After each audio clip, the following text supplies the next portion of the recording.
मालिकी साजन वाजे प्यारी सत्संग जियो, संत पीर फकीर अल्लाह वाहिगुरु मालिक की चर्चा बताते हैं, जीवों को सच के राह पे चलाते हैं। कभी किसी का बुरा करना करवाना तो दूर, कभी उनकी कल्पना में भी किसी की बुराई के बारे में सोच नहीं होती। संत जहां भी होते हैं और सबकी मांगत खैर, सबों से हमारी दोस्ती नहीं किसी से बैर। जो राम से अल्लाह वाहिगुरु गॉड खुदा रब से प्यार करेगा, वो उसकी औलाद से नफरत कैसे कर सकता है। संतों का काम सबका भला मांगना ही नहीं बल्कि भला करना भी होता है। हर किसी का भला करते हैं, भला करने की प्रेरणा देते हैं। आज का दौर घोर कलयुग का समय है, माया रानी प्रधान है। हम ये नहीं कहते कि पैसा कमाना नहीं चाहिए, पैसा कमाओ, पर जो हमारे धर्मों की बात अगर करो तो उनमें लिखा है कि पैसा जीने के लिए कमाना है। कमाने के लिए अगर जीने लग गए तो दुखी परेशान हो जाओगे। आपके बाल बच्चे हैं, परिवार है, उनकी अच्छी परवरिश करनी है, आप मेहनत करो। हिंदू धर्म कहता है कड़ा परिश्रम करो, सिख धर्म कहता है दसानुआदी किरत करो, इस्लाम धर्म कहता है हक हलाल की रोजी रोटी खाओ, इंग्लिश फकीर कहते हैं हार्ड वर्क करो, शारीरिक चाहे दिमागी, पर अच्छे कामों में आप मेहनत करके खाइए, कमाइए, कोई रोक टोक नहीं। किसी का हक मार के ना खाओ, ठगी बेईमानी भ्रष्टाचार से ना खाओ। ये इससे पैसा आता जल्दी, पर जितना जल्दी ये पाप जुल्म की कमाई आती है, उतनी जल्दी ही घर से आपसी प्यार, तंदुरुस्ती, खुशियां पंख लगा के उड़ जाती हैं। कबीर जी ने लिखा, माया होई नागनी और जगत रही डहकाए, जो इसकी सेवा करे उसको ही ये खाए। पाप जुल्म की कमाई नागनी की भांति है। आप उसका प्यार करें, लाड करें, और वो लाड लाड में डंक चला दे, आपका तो काम हो गया। तो उसी तरह इस पाप जुल्म की कमाई का कोई भरोसा नहीं, कब दगा दे जाए, कब इंसान को गुमराह कर दे, कब खत्म कर दे। इसलिए मेहनत की करो, हक हलाल की रोजी रोटी खाओ। मेहनत की कमाई इंसान को सुखी कर देती है। मेहनत की कमाई इंसान को वो आनंद बख्शती है, वो खुशी बख्शती है जिसकी कल्पना नहीं की जा सकती। इसलिए मेहनत की करके खाने वालों को मालिक तमाम बरकतें देता है, खुशियां देता है। आपको एक बात सुनाते हैं जो 100% सच है, काफी पहले की। एक बादशाह था जो हक हलाल की कड़ा परिश्रम करके खाता था, अपने ओम हरि राम अल्लाह गॉड को याद करता था, मेहनत की कमाई करता था। यानी वो राजा महाराजा था, लेकिन खुद के खाने के लिए थोड़ी सब्जियां लगा ली, कुछ ऐसा होमवर्क, कुछ भी काम करता था तो उससे खाना खाता था। उसका एक नौकर था, सिर्फ एक नौकर। वैसे तो बादशाह के जितने नौकर थे वो तो रियाय प्रजा के लिए थे, उनको वो तनख्वाह देता ही देता था, पर एक नौकर उसके खुद के लिए था। तो उसको तनख्वाह देता था, पर बहुत देर से तनख्वाह नहीं दे पाया, क्योंकि कमाई नहीं कर पाता था, दुनिया में लगा रहता था, दुनिया के काम धंधों में। तो एक दिन एक पत्र आया, खत आया उस नौकर के घर से कि भाई तेरी बेटी की शादी है। उनको यह था कि ये तो बादशाह का खास नौकर है, कि बहुत पैसा लेके आएगा, कि आप आना, सामान ये लेके आना, फलां लेके आना। अब नौकर क्या सोचने लगा, इनको क्या मालूम, मेरी तो 6 महीने की तनख्वाह बादशाह ने नहीं दी, हम तो खाने के ऊपर गुजारा करते हैं। तो फिर भी उसने सोचा बादशाह देगा, चलो खजाने से दे देगा। उसने हाथ जोड़े, बादशाह सलामत, मेरी बेटी की शादी है, तो मुझे तनख्वाह दे दीजिए और भी कुछ दे दीजिए। बादशाह सोचों में पड़ गया, कहने लगा तेरे को तो पता है मैं इस खजाने में से एक पैसा नहीं लेता अपने लिए और तू मेरा नौकर है। कहता जी वो तो मुझे पता है। कहने लगा ठीक है मैं मेहनत करता हूं, आज तेरे लिए मेहनत की, मालिक अल्लाह राम को याद किया, 2 अशरफियां हो गई। कहने लगा मैं आज खाना नहीं खाऊंगा, ये दोनों अशरफियां तू ले जा, बेटी की शादी करना। वो सिर झुका के खड़ा हो गया। बादशाह कहने लगा मैंने अपने गुरु पीर फकीर से सुना है मेहनत की कमाई फलती फूलती बहुत है, तो दुख ना मना, ये 2 अशरफियां ले जा। कहा तो 6 महीने की 12 अशरफियां थी बकाया, प्लस उसने सोचा था बादशाह मेरी बेटी की शादी है तो बहुत कुछ देगा, और दी सिर्फ 2 अशरफियां। उसने कहा जी अब बादशाह के सामने बोले तो कौन बोले, सिर झुकाया चुपचाप, ठीक है बादशाह सलामत मैं जा रहा हूं, घोड़ा ले जा भाई मेरा, ले जा घोड़ा। तो उसने कहा मैं घोड़ा भी नहीं ले जाऊंगा आपका, आपको मैं क्यों तकलीफ दूं। तो वो पैदल ही चल पड़ा।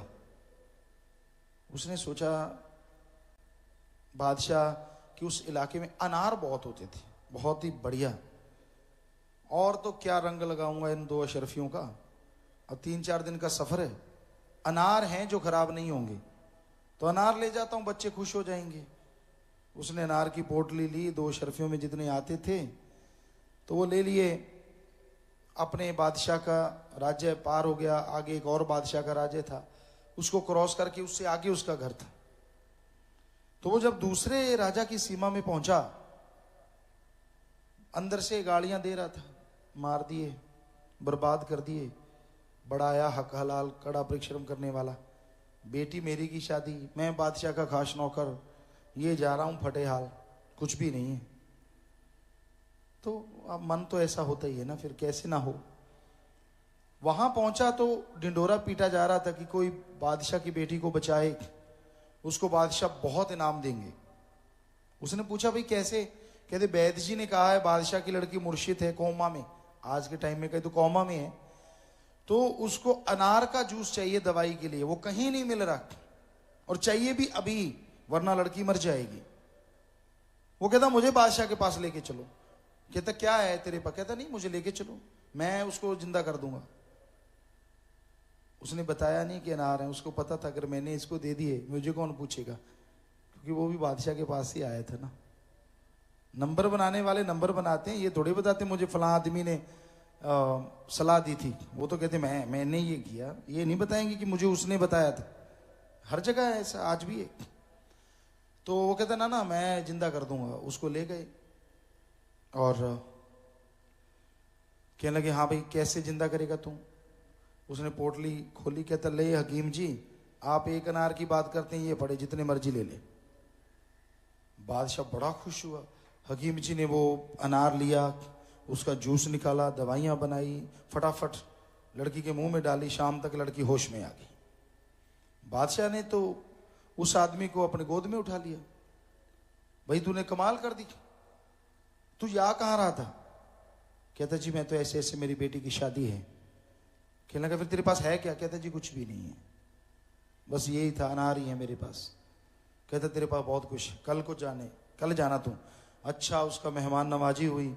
अगले दिन उसका रथ अशरफियों से भर दिया, घोड़े दे दिए, अलग से रथ दे दिया, कुछ नौकर दे दिए, और पूरा खान पान का सामान कई रथ भर के दे दिए कि इसकी बेटी के सारा इंतजाम यहीं से करके लेके जाओ। तो बड़े धूमधाम से उसकी बेटी की शादी हुई और वो अपने बादशाह के पास आया और पांव पे गिर गया कि बादशाह सलामत। हक हलाल की कमाई में वाकई इतनी बरकत होती है जो आदमी सोच भी नहीं सकता। और ये आज भी सही है, चाहे कितना ही भ्रष्टाचार का युग है, कितना ही बेईमानी का टाइम है, आज भी हक हलाल मेहनत की कमाई। हमने अपनी आंखों से हमारे पिताजी जिन्होंने हमें जन्म दिया, जन्मदाता, उनको कमाते देखा, उनको यही कमाई करते। सारा दिन 5 नौकर होते थे, बहुत बड़ा घराना था, लेकिन सारा दिन खुद फावड़ा लेके जो भी खेती बाड़ी का काम बराबर करते थे उनके। तो उनकी कमाई ऐसी फलती फूलती कहने सुनने से परे। और आज आप देख ही रहे हैं। तो कहने का मतलब यही, हमने अपनी आंखों से इस युग में भी हक हलाल मेहनत की कमाई को फलते फूलते देखा है और बेईमानी करने वालों को पल में लुढ़कते देखा है। उनके अंदर कुछ नहीं होता, बड़े महल हैं, संगमरमर है, बहुत नौकर चाकर हैं, बेटा ही नहीं हुआ, कुत्तों को ही एसी लगे हुए हैं, उनको ही बेटे बना बना के पाल पोस रहे हैं। हम ये नहीं कहते कि जानवरों की देखभाल नहीं करनी चाहिए, पर हमने पूछा ये क्यों, कहते मेरे तो यही बेटे हैं, यही बेटे हैं। कहता होता नहीं तो फिर यही है और क्या करूं। तो मतलब क्या बाद में क्या होगा उस दौलत का, जब कुल ही खत्म हो गई, खानदान ही खत्म हो गया। तो ऐसा भी हमने अपनी आंखों से देखा है। तो हमारा तो बताना फर्ज है साथ संगत जी, क्योंकि जो हम करते हैं वो आपको बताते हैं। हम खुद कपड़ा भी पहने तो भी मालिक से डर के कहते हैं, हम कोई अपनी बढ़ाई नहीं कर रहे, कर्म करके खाते हैं, खेती बाड़ी से कैसे भी कुछ ना कुछ करते रहते हैं ताकि अपने खाने जितना और अपने पहनने जितना कमा सकें। बाकी साथ संगत की कमाई साथ संगत के काम में लगती है। कहीं कहीं आश्रम बन रहे पूरी दुनिया में, यहाँ नशा छड़ाऊ केंद्र हैं, जगह जगह केंद्र बन रहे हैं। और ये केंद्र किसी के पर्सनल नहीं है, ये सब आश्रम के लिए हैं और सब जगह पे सर्व धर्म के लोग आते हैं। तो प्यारी साथ संगत जियो, यही साईं मस्ताना जी महाराज का रास्ता है, इसी पे चलना सिखाते हैं। आप बड़े हो या छोटे हो, अपने आप को नकारा ना समझो, मेहनत करो, कर्म जोगी बनो, मालिक आपका साथ देंगे और अंदर बाहर खुशियों से आप लबरेज एक दिन जरूर हो जाएंगे। क्योंकि मेहनत की कमाई में जो संतुष्टि आती है, खुद करके खाने में जो मजा होता है ना। कई बार पेपर देने जाते, पढ़ते, वहां खाना बनता, अब कईयों, हमें तो सतगुरु की रहमत ही सब कर लेते थे, क्योंकि अपने आदत थी कि जब भी मालिक का टैलेंट था, घर में तो नहीं बनाते थे लेकिन जब भी जाते थे तो बना लेते थे। कई बच्चे ऐसे थे जिनको नहीं आता था, हम 4-5 लोग एक साथ कई जगह रहते तो वो बनाते, और कई बार रोटियां जल जाती, सब्जी भी अच्छी ना बनती, कहते बड़ी स्वाद लग रही है। स्वाद तो लगेगी, अब बुरा किसको कहोगे जब खुद बनाई है।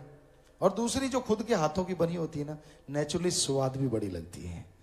कोई भी चीज आप लीजिए, मेहनत करेंगे चाहे थोड़े से कमा लीजिए, और उसका जब कोई चीज आती है ना, बड़ा अच्छा लगता है। लेकिन अगर आप हराम की खाने के आदी हो जाते हैं तो फिर मेहनत करने को दिल नहीं करता। चाहे कितने दुखी हो, कितनी गोलियां खानी पड़े, कितनी बीमारियां लगी रहे, कोई फर्क नहीं पड़ता, पर आदत पड़ गई हराम की खाने की।